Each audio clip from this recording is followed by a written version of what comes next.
this is something that I'm pretty lucky to be a part of.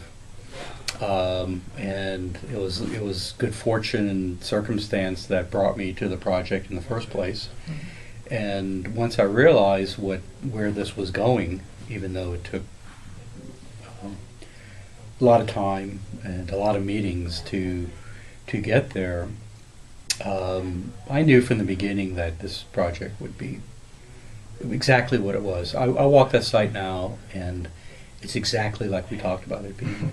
Another thing to know is that, as I mentioned briefly in the other room, that a project that goes on this long does have within it generations.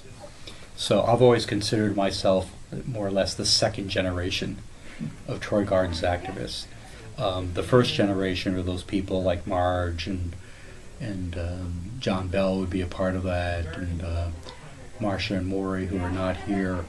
Those people that really did literally sit at kitchen tables across the street and say, well, what are we going to do?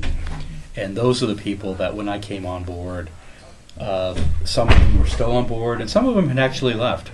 They had moved on. They had moved out of the neighborhood, or had lost interest, or gotten burned out, or what. So even my joining the project probably a year and a half, 2 years after it began gathering momentum, even 2 years later, some people that had part of that first group, that first generation, had left already, and folks like me came in then to take over. And I would say that since then we've probably gone through, we may be on the third or fourth or fifth generation of Troy Gardens folks right now. I don't know whether it would have turned out the way it did had the process been easier.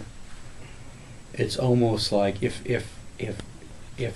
people had just agreed on everything, I don't think it would have been that strong of a project. I think it had to go through all those growing pains and all that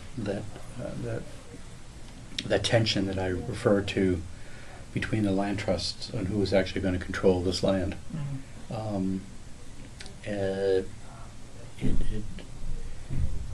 Had the process gone smoothly, I don't know what would have happened. So I'm not saying necessarily that the lesson learned is that a good project has to go through a difficult gestation to get to that point.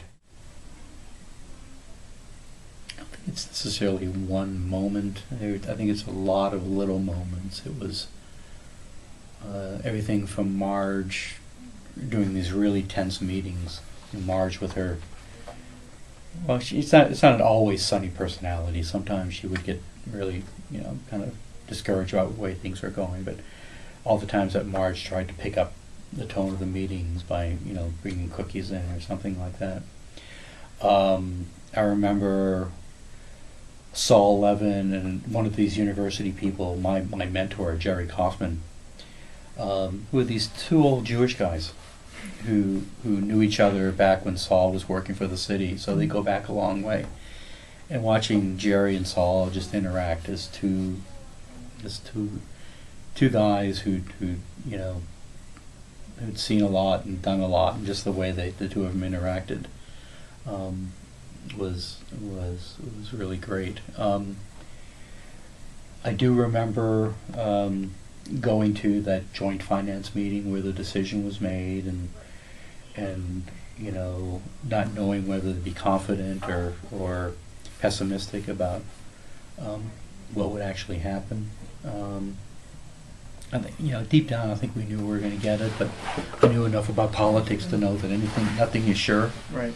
And that as Fred Risser is going around making deals, there could be one person saying, "No, Fred, I'm not going to do this," and that might have put the whole thing in jeopardy. I think my most important sensation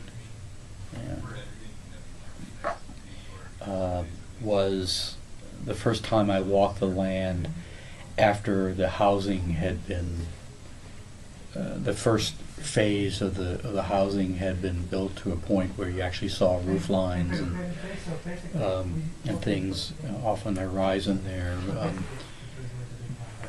Because that was important, because up until that point,